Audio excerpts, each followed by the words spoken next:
দেখুন, আমাদের আন্দোলনের মূল 5টি দাবি আমরা সবসময় প্রথম থেকে রেখেছি। তার মধ্যে অন্যতম যে দাবি, যে আমাদের 3 নম্বর যে দাবি ছিল, সেটা হচ্ছে এই গোটা ঘটনায় কলকাতা পুলিশের যে ভূমিকা, সেই গোটা ভূমিকা একদম প্রশাসনিকভাবে ব্যর্থ, এবং এর দায় নিয়ে পুলিশ কমিশনার বিনীত গোয়েলকে পদত্যাগ করতে হবে।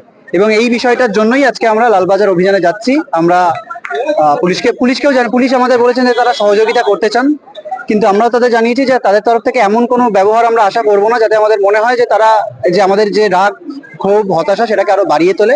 আমরা সেই জন্য আজকে লালবাজার অভিযানে যাচ্ছি সিপি বিনীত গোয়েলের পদত্যাগের দাবিতে। যেখানে যাচ্ছেন ওনারই অফিসে ওনাকেই পদত্যাগের দাবি করতে হবে। একদম, যদি দেখা যায় যে সেখানে বিনীত গোয়েল উপস্থিত আছেন, সিপি উপস্থিত আছেন, আমরা তাকেই আমরা ডেপুটেশন দেবো যে আপনার অনেক হয়েছে, এবার আপনি প্লিজ পদত্যাগ করুন।